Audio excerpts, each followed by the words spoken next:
Depuis quelques mois, un étrange super-héros veille sur la ville de Grenoble. Mieux que Superman, voici Supertri, un vengeur masqué muni de pouvoirs extraordinaires, enfin presque. Je ne vole pas pour de vrai, je suis par terre. Autre différence, Supertri ne chasse pas les criminels. Hey, je le vois, il a pas trié là. Faut que ça trie, Grenoble. Faut que ça trie. Ses ennemis, ce sont les pollueurs. Et gare à son courroux, Supertri est totalement déchaîné. Hey, Supertri. Depuis l'été dernier, les vidéos de Supertri font le buzz sur Internet. Des petits films où on le découvre en pleine action, comme ici, où il s'en prend directement à un automobiliste pollueur. À ses débuts, il se faisait appeler Super Titi.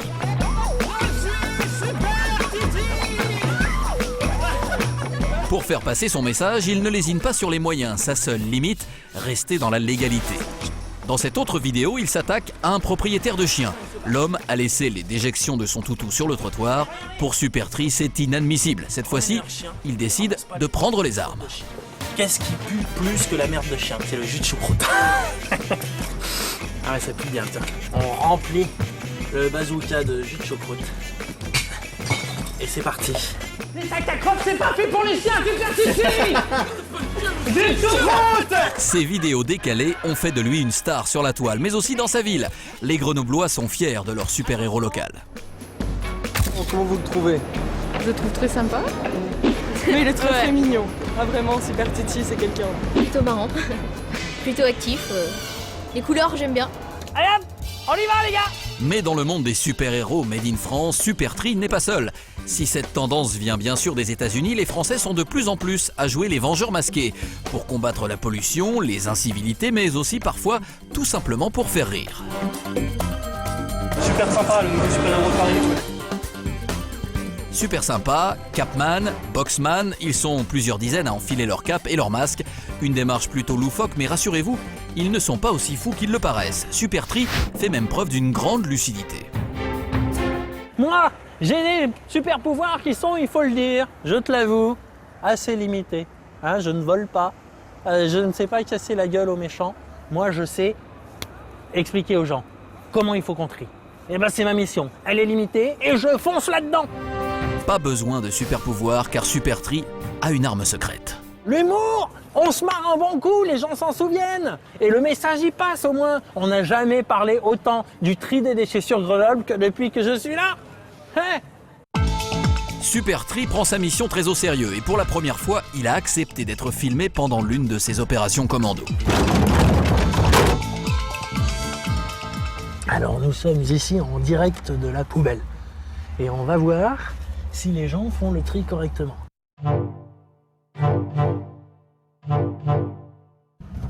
Hey, bonjour! Alors, on vient faire le tri de ces déchets, mais le sac plastique, ça se recycle pas. Ça se met pas dans la poubelle verte, madame. On met en vrac, regardez. En vrac, sans sac. Et le sac, on le met dans l'autre poubelle. Ok. Bonne journée, madame. Au revoir. Mais Supertri n'a pas le monopole de l'humour. Un autre individu masqué sévit depuis quelques mois dans la région de Montpellier. Son nom en dit long, il s'appelle Fessman. Sa lubie, rebaptiser des villages et surtout des rues. Grâce à lui, Paris Hilton, le Grand Schtroumpf ou encore Nicolas Sarkozy sont immortalisés. Bah ma foi, pourquoi pas, hein, il faut bien se marrer un peu. Bah, les gens qui cherchent et qui trouvent pas leur chemin, oui, je comprends que ça puisse les embêter un petit peu. Le concept est plutôt sympa, plutôt original, ouais, pourquoi pas. Malgré son succès, Fessman cultive le mystère. Il agit la nuit. Personne ne sait qui il est, nous avons tenté de le contacter, mais refus catégorique. Pas question d'être suivi par nos caméras. Après plusieurs échanges de mails, il finit par accepter de nous rencontrer à une seule condition, il refuse de parler. Pour notre journaliste, la tâche s'annonce compliquée. Le rendez-vous est fixé devant la gare d'Avignon. Mais à l'heure du rendez-vous, apparemment personne à l'horizon. Fessman nous aurait-il posé un lapin? Eh bien non, nous finissons par l'apercevoir, grossièrement caché derrière un arbre, comme dans un dessin animé.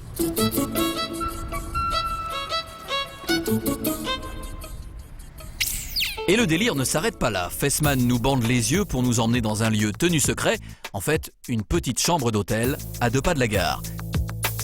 Et la surprise, il nous fait comprendre qu'il accepte de répondre à notre interview, mais par pancarte interposée. Quelques minutes de bricolage, et c'est parti. Fessman, qui se cache derrière le masque? Plusieurs Fessman, ça c'est un scoop. Fessman, pourquoi vous ne parlez pas? Mais alors, pourquoi accepter cette interview?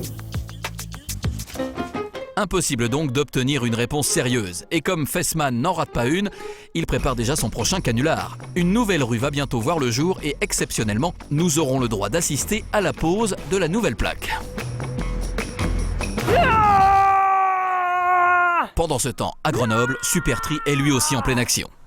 Hey, Supertree, c'est le plus fort. Merci madame. Hey, Mais il est temps de découvrir l'identité de ce mystérieux super-héros. Il a tout dévoilé dans une vidéo confession. depuis le début, je ne travaille pas tout seul. J'ai été créé de toutes pièces par la communauté d'agglomération Grenoble-Alpes Métropole. Supertree est donc un comédien payé par l'agglomération de Grenoble pour sensibiliser les habitants au tri sélectif, un rôle qu'il endosse 3 jours par mois, à l'origine de cette idée des publicitaires qui ont eu du nez.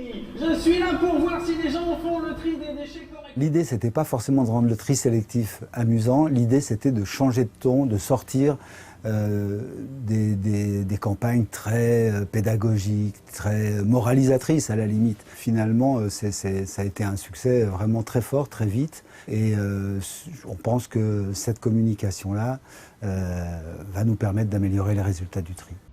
Une campagne originale qui aura coûté quand même 146 000 €. Ça paraît cher, mais c'est le prix d'une campagne classique.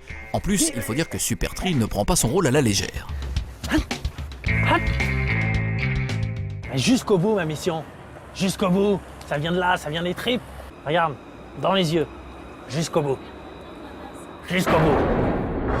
Fessman compte bien lui aussi aller au bout de sa mission. C'est cette route de campagne qu'il a choisie pour cible. Mais il n'est pas tranquille, c'est la première fois qu'il agite en plein jour, et en plus sous l'œil de notre caméra. Après avoir vérifié qu'il n'y avait pas de témoins gênants, il fonce tête baissée. En quelques secondes, la nouvelle plaque est posée. Une plaque spéciale dédicace. Grâce à Fessman, 100% Mag est enfin entré dans l'histoire.